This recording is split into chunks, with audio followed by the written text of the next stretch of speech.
In this quick tutorial, I'll show you how to check which radio button is selected using jQuery. Radio buttons are useful when you want users to select one option from a group. But after the selection, how do you know which one they picked? That's what we'll solve today.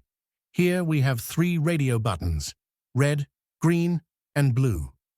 When we click the button, we want to display which color was selected. We use a simple jQuery selector to find the checked radio button. We look for the input with the name color that is also checked. Then, we grab its value using .val. If a value is selected, we display it. If nothing is selected, we show a message that says no color is selected. Let's test it. I'll select green and click the button. It says, you selected green. Now I'll select blue and try again. It updates perfectly.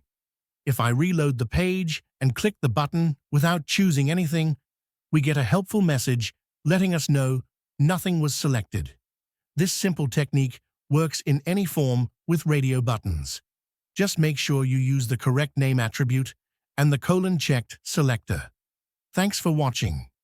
If you found this helpful, like, subscribe, and check out more front-end coding tips.